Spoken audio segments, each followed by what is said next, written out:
wabarakatuh. Halo Sobat Konseling. Hari ini kita juga kedatangan lagi Mbak Putri. Nah, terima kasih rawuhnya Bu Putri. Iya, sama-sama Pak Wiryo. Senang bisa jumpa lagi. Ini selalu direpoti Mbak Putri ya. Enggak. Nah, Mbak Putri, sesuai dengan permintaan teman-teman di YouTube Ayu Konseling. Ada YouTube Ayu Konseling permintaan ini. Kita membahas tentang sebuah tema yang menarik, yaitu hubungan yang tidak baik. Kalau bahasa Inggrisnya saya tidak bisa bahasa Inggris, yang bisa bahasa Inggris Bu Putri. Kalau bahasa Inggrisnya toxic relationship. Apa? Toxic relationship. Oh iya itu ya. Itu sekarang menjadi perbincangan yang sangat hangat bagi teman-teman yang ada di luar sana, apalagi era medsos gitu. Era perguncingan dengan banyak hal. Jadi ya itu coba kita diskusikan karena Bu Putri juga meskipun dosen PGSD dengan bidang IPS ya Mbak ya. Tapi punya pengalaman banyak untuk mendampingi teman, mahasiswa, mendampingi teman-teman yang lain berkaitan dengan hubungan-hubungan kayak begitu itu tadi. Nah, mungkin Mbak Putri bisa menceritakan ya, karena saya juga nggak tahu itu Mbak apa itu. Yang hubungan beracun tadi ya. Hubungan beracun. Ada bahasa Inggrisnya apa tadi Bu? Toxic relationship, Pak Wiryo. Dosen bahasa Inggris soalnya. Silakan Bu Putri. Jadi kalau kita ngomongin hubungan yang beracun gitu ya, racun namanya aja racun, dia berbisa. Kalau berbisa apa, dia bikin sakit, ya kan Pak Wiryo? Sakit yang ada dalam tubuh kita. Karena apa? Kita kan menahan terus rasa sakit itu karena kita tidak terbuka dengan orang itu atau dengan pasangan, dengan teman bisa ya namanya hubungan yang tidak baik tadi. Nah, sehingga itu jangan dipelihara terus-terusan di dalam tubuh. Nah, cuman kalau kaitan dengan pertanyaan tadi, pengalaman gitu ya. Pengalaman apa? Pengalaman dengan pasangan gitu dulu pernah dulu. Mantan. Oh iya. Jangan-jangan mantannya banyak ini. Kalau saya enggak punya mantan. Dengan pasangan pernah, dengan teman juga pernah pastilah. Iya. Langsung di ini pengalamannya bagaimana? Boleh silakan. Karena kalau kita melihat fenomena yang ada termasuk yang sering kali konsultasi ke kita itu ya ada banyak hal ya. Misalkan dia gara-gara hubungannya begitu dia tidak berani menyampaikan karena sudah tergantung dalam sebuah komunitas sosialnya kecil itu, makanya terjadi apa, melampiaskannya dengan melukai fisik pada diri sendiri, bahkan sampai ya self injure. Mungkin Mbak Putri ini punya pengalaman banyak berkaitan dengan itu, bisa disaringkan. Oke, kalau pengalaman saya kaitannya dengan teman gitu, hubungan pertemanan kan wajar ya kalau ada yang seneng, ada yang nggak seneng dengan kita. Saya pernah punya salah satu teman yang dia itu memang selalu nggak suka dengan apapun terkait dengan saya, bahkan dengan nama saya aja gitu dia kayak nggak mau gitu. Kenapa saya tahu itu? Karena ketika saya datang gitu mukanya udah gak enak, yang semula dia ceria gitu, dan saya kayak males-malesan gitu. Terus dia juga dia tuh sering menampakkan muka yang kurang menyenangkan kalau di depan saya. Terus juga ngomongnya ketika kita ngobrol gitu ya bareng berdua, dia itu istilahnya kayak meremehkan atau tidak mau melihat saya ketika kita ngobrol bareng. Nah itu kan kalau sekarang ngobrolnya harus lihat kamera soalnya. Oh iya, sorry Pak Wir. Jadi nggak harus tag aja, tapi harus kamera juga. Eye contact dengan Pak Wir ya. Sorry. Jadi Jadi saya pernah punya pengalaman seperti itu ya dengan teman. Tapi saya menyadari di dalam diri saya bahwa ya wajar lah ada orang yang suka, ada yang nggak suka, sehingga itu yang membuat saya kuat. Jadi saya tidak mau ambil pusing, istilahnya demikian Pak Wir. Salah satu triknya berarti tidak ambil pusing. Iya, tidak ambil pusing. Saya sadar bahwa saya di dunia itu ya seperti itu. Ada orang yang baik ke kita, ada orang yang jahat ke kita atau tidak mau lihat kita sukses, gitu aja. Itu yang saya tekankan, sehingga saya ketika hubungan pertemanan seperti itu saya tidak terlalu saya pikirkan, istilahnya gitu. Itu teman. Kalau pasangan itu tidak usah. Teman aja. Atau pengalaman Mbak Putri ketika melihat fenomena teman-teman mahasiswa kita. Jadi ada kayak seperti itu atau sampai seperti apa gitu ya. Bahkan saya itu ini di luar konteks ya, mungkin itu termasuk juga ya. Sampai pasangan pacaran itu meskipun dia tahu sampai disakit-sakiti tetap aja gitu ya. Tetap sayang, mau lepas seterusnya. Ada yang seperti itu ya. Itu kalau itu dengan pasangan tapi pasangan dulu ya bukan. Jadi kalau mahasiswa pengalamannya mahasiswa yang sering datang saya curhat-curhat gitu Pak Wiro, itu makanya dengan pasangan. Jarang mereka yang mau share terkait dengan hubungan mereka dengan sesama teman gitu. dia yang lebih sering yang curhat ke saya tuh memang dengan pasangan, entah itu kaitan dengan pasangannya terlalu posesif gitu ya, misalnya cemburuan banget. Terus ada juga yang dia itu pasangannya itu nggak menghargai dia gitu loh. Dia nggak mau menghargai, dia tidak menghargai itu kaitannya dengan tidak mendukung aktivitas dia gitu loh. Dia mau mengembangkan diri, misalnya dia kan hobi nari, dia punya passion tari gitu ya, tapi cowoknya itu nggak pernah kasih dia apa ya istilahnya apresiasi untuk itu. Bahkan ketika dia bercerita tentang hobinya itu gitu ya, si cowok itu cuek. Nah itu yang sering, yang biasanya yang mampir-mampir ke saya tuh masalahnya itu terkait dengan itu Pak. Jadi perkembangannya tidak menjadi optimal pada masa itu. Nggak bebas. Gitu. Tidak bebas. Gitu ya. Jadi pasangannya itu kayak ngekang dia untuk berekspresi lah gitu. Dan menjadi pertanyaan besar itu adalah mengapa begitu tahu seperti itu kok tetap aja ya? Ini baik bagi pertemanan ya sama pasangan tuh, mengapa kita kan terkadang sadar ini Bu Putri, sadar bahwa hubungannya itu tidak baik loh, tidak baik gitu, tapi kok nggak bisa move on ya, tidak bisa lepas ya. Itu salah satu faktornya sih kadang gini hati gitu ya, hati kan nggak bisa dibohongi ya, hati itu merasa sebenarnya tuh cocok sama dia misalnya kalau dengan pasangan, tapi kenapa ya dia kok nyakitin saya. Nah kesalahannya adalah kita tidak mau membiarkan menjadi saya ya udah dia gitu, saya juga gitu aja ke dia. Dia kadang beberapa orang tidak mau seperti itu, jadi dia tetap yang mengalah, tapi akhirnya kalah. Iya, gitu loh maksudnya. Nah, saking keterusan mengalah gitu ya Pak Wiryo, sehingga dia yang akhirnya hancur sendiri gitu hidupnya, hatinya. Mengalah sih boleh, cuma kalau keterusan dan itu sampai mengganggu fisik, mengganggu psikisnya dia, itu kayaknya bahaya. Tapi mungkin juga banyak juga yang sedang mendengarkan atau menikmati Ayu Konseling juga mengalami demikian. Atau ya mungkin silahkan di komen di bawah, ada komentar nanti di komen, nanti kita bisa tindak lanjuti juga itu. Nanti kita ngobrol-ngobrol juga. Iya. Terus gimana gitu Mbak Putri? Itu baiknya itu kalau memang sudah kondisi kayak begitu, apa yang harus dilakukan sebenarnya? Kalau kondisi ini, maksudnya kita stres, kemudian juga sedang mengalami dalam kondisi hubungannya tidak baik kayak gitu. Pastinya gitu ya, karena sudah mengalami stres itu kita butuh orang lain ya, karena kita balik lagi konsep kita kan sebagai makhluk sosial ya. Tentunya ada beberapa, walaupun itu masalah personal ya, masalah yang dimiliki seseorang, itu bisa jadi kita juga membutuhkan bantuan orang lain untuk meredakan rasa sakit atau rasa stres yang dimiliki, sehingga seharusnya gitu ya, pribadi atau personal yang punya masalah gitu ya dengan hubungan dengan pasangan maupun teman, itu dia bisa untuk sharing ke orang yang memang dia percaya. Bisa itu keluarga, kakak, adik, ayah, ibu, itu yang utama sebenarnya ya. Baru kemudian ke teman-temannya yang memang dia percaya, karena tidak semua orang itu suka bercerita atau suka sharing tentang masalah apa yang dihadapi ke orang lain. Nah kalau levelnya tadi kaitannya dengan sudah ada di level stres ya, itu patut untuk bercerita ke orang lain untuk meringankan bebannya.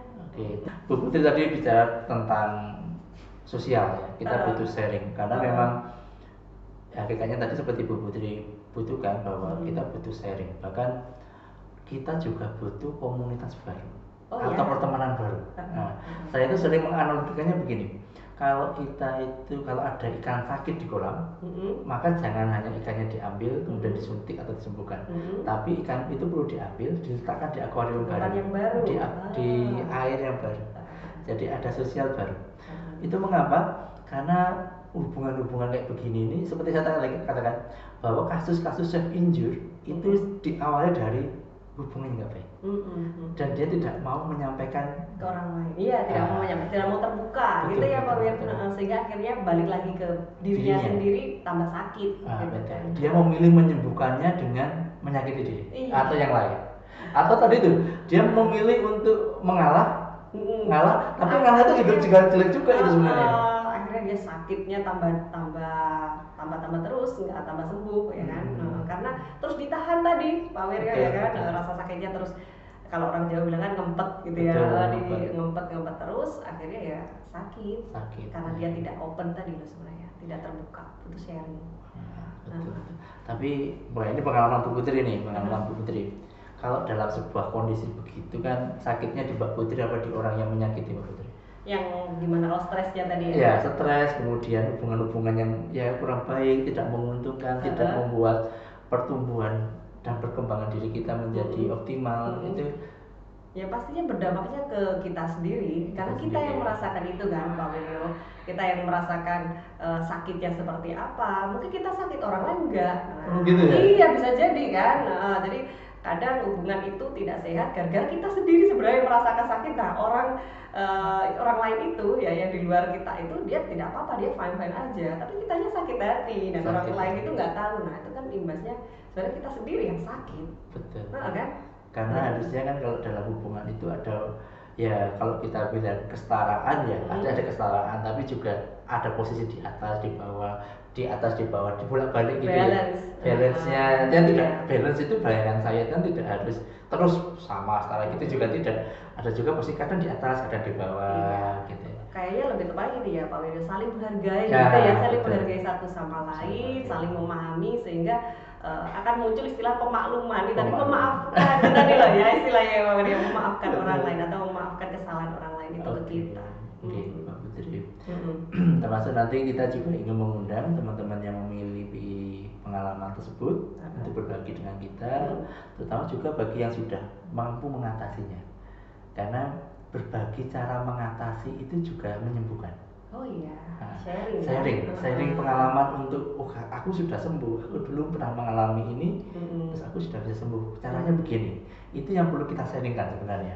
Nah, jadi kita ingin mengajak teman-teman yang ada di sana, mari kita sharing-sharing pengalaman-pengalaman itu. Tapi sebelum sharing-sharing itu, pada kesempatan kali ini saya juga ingin mengajak Mbak Putri nih. Kalau kita disakiti itu kan seperti Mbak Putri sampaikan tadi, yang sakit adalah diri kita. Iya benar. Diri kita. Orang yang menyakiti itu mungkin abai. Iya betul. Belum tentu dia. Bahkan mereka bahkan nggak tahu kalau kita itu sudah sampai self injury misalkan. Kita nggak tahu, mereka nggak tahu yang menyakiti itu kita sudah betul-betul stres. Bahkan hanya dengan perkataan sedikit aja itu sudah luar biasa bagi kita. Apalagi kalau sudah ada bibit-bibit trauma. Wah itu kena dikit itu aja sudah langsung. Ambiar. Untuk kali ini kita juga pengen ambiar rasanya Mbak Putri ya. Iya, langsung ambiar. Ambiar. Masih zaman sekarang gitu ya Pak Wiryo. Ambiar hatiku Bu Putri. Yang penting bukan lost door gitu aja. Itu kan bahasanya Pak Pandu itu lost door. Kalau Ramadio soalnya, Ramadio. Lost door. Ya. Mbak Putri, hari ini kita akan mencoba untuk menyembuhkan diri sendiri dengan sebuah teknik memaafkan. Gimana tuh? Jadi cara sebenarnya gampang. Kita perlu untuk memaafkan pada diri kita. Kesalahan orang lain apapun itu, ya baik positif maupun negatif atau kesalahan kita, sebenarnya kita juga perlu memaafkan. Memaafkan itu juga untuk diri kita sendiri. Nah, jadi pertama nanti Mbak Putri kita akan relax dulu, ya kita relax, kemudian kita akan mencoba untuk meminta maaf pada tubuh kita. Mbak Putri kan seharian penuh nih, tapi kan kita juga belum berterima kasih pada tubuh kita. Seringkali kan ya berterima kasih kepada Allah, tapi juga berterima kasih juga pada ciptaannya.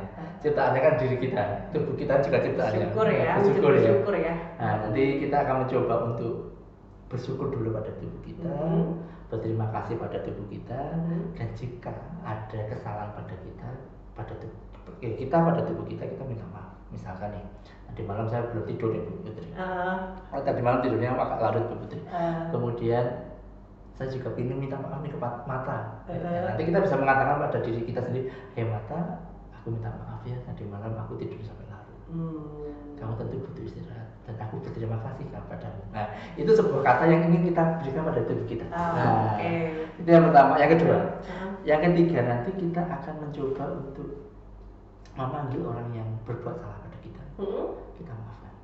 Nah, ini berat. Ini berarti ya istilahnya hubungan yang bermasalah dan belum terselesaikan kayaknya ya, sehingga belum ada kata maaf dan memaafkan. Betul. Kalau kita menunggu orang lain meminta maaf, iya kalau dia sadar. Padahal yang sakit lagi-lagi kita. Iya. Jadi kita perlu sekali untuk sudahlah kita maafkan. Memaafkan itu mungkin bukan hanya untuk dia, tapi paling penting adalah untuk kita, untuk tubuh kita.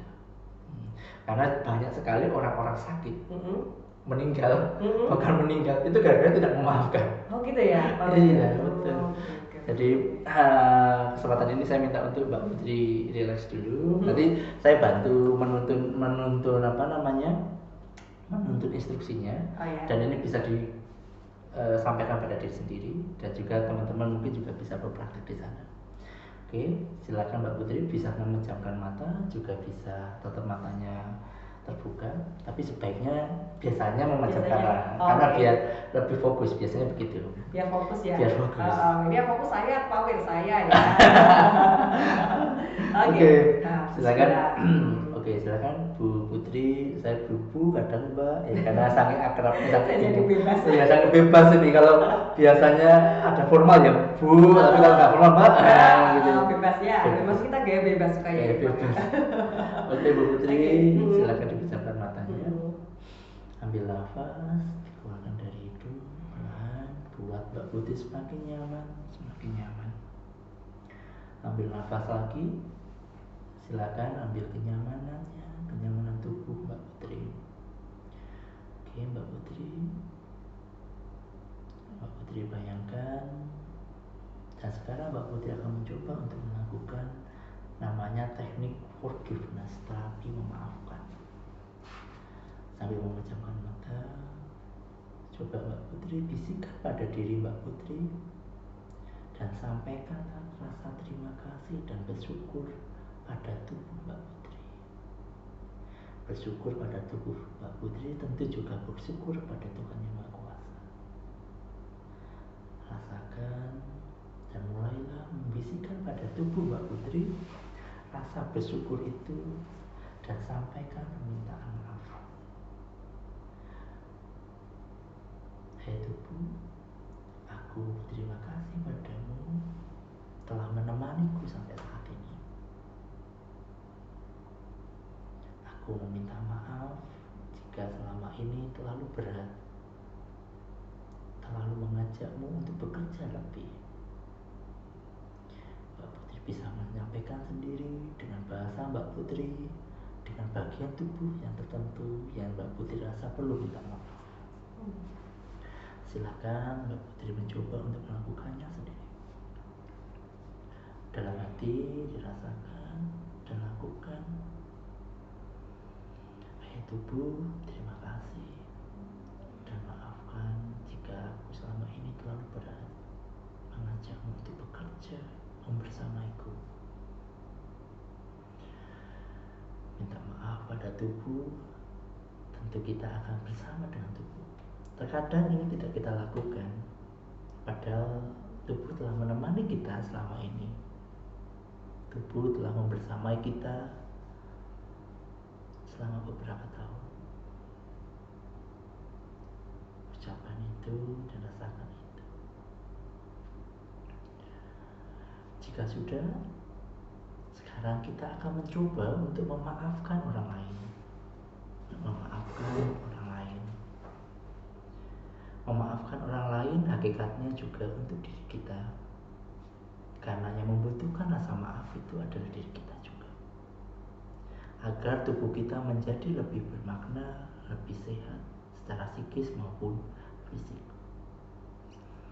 Silakan Mbak Putri memanggil satu orang yang sangat menyakiti Mbak Putri, yang belum dimaafkan oleh Mbak Putri sampai saat ini. Ambil memorinya itu, panggil, bayangkan, hadirkan orang itu. Hadirkan, bisikan pada diri, perhatikan orangnya, bisikan pada diri. Aku mencoba untuk memaafkanmu. Aku memaafkanmu. Aku tahu ini berat. Aku tahu ini tidak mudah, tapi aku mencoba untuk memaafkan. Memaafkan ini sangat baik bagiku, bagi kehidupanku ke depan.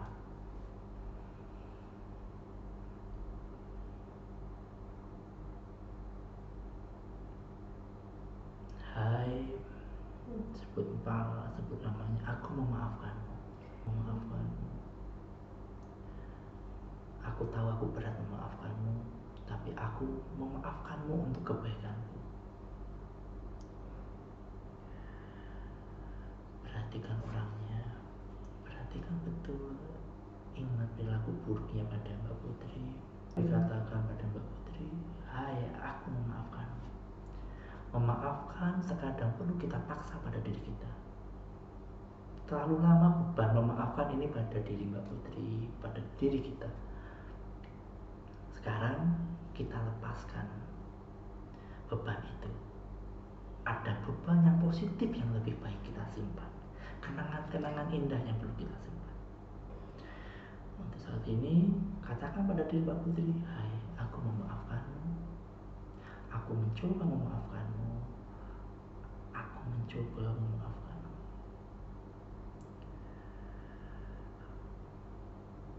Aku memaafkanmu. Aku membiarkan dan mengizinkan tubuhku untuk sehat. Aku mengizinkan tubuhku untuk sehat dengan memaafkanmu. Aku mengizinkan tubuhku untuk menjadi sehat. Ini tentu tidak mudah bagiku, tapi aku mengizinkan diriku dan tubuhku untuk menjadi lebih sehat. Menjadi lebih sehat, menjadi lebih bahagia. Aku mengizinkan tubuhku untuk menjadi lebih sehat, menjadi lebih bahagia. Aku memaafkanmu, aku memaafkanmu. Perhatikan dia, perhatikan orang itu mulai mengerti bahwa kamu memaafkan. Sekali lagi, paksa dirimu, izinkan dirimu, izinkan seluruh tubuhmu, izinkan seluruh pikiranmu. Mulai sekarang aku memaafkan.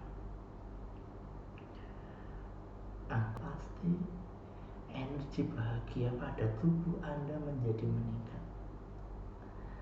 Kebencian pada orang itu menjadi semakin turun.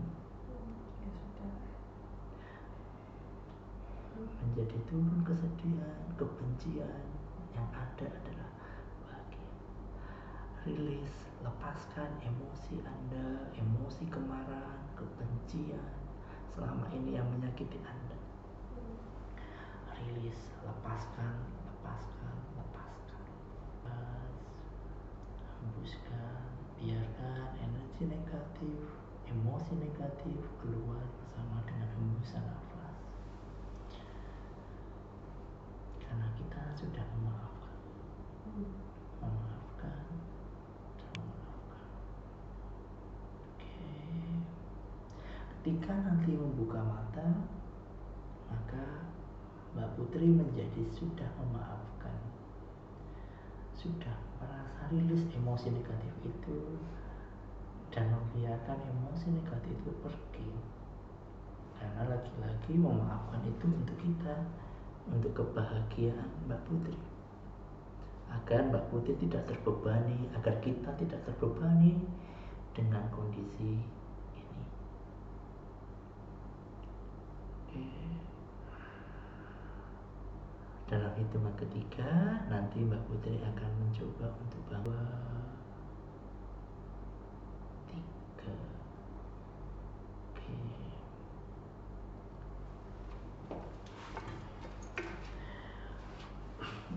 Oke, teman-teman, itu salah satu teknik sederhana yang bisa kita lakukan dengan cara kita memaafkan.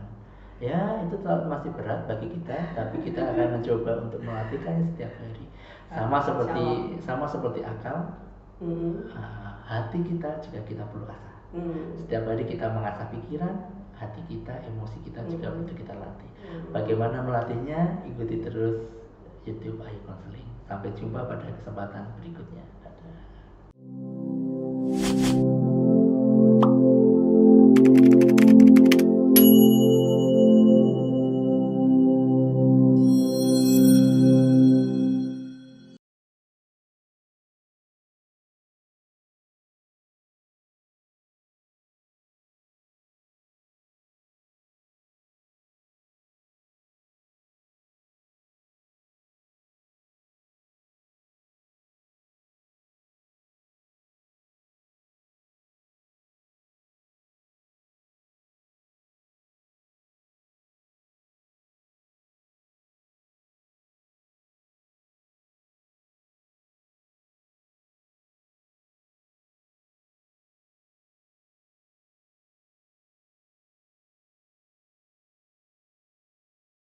Hmm.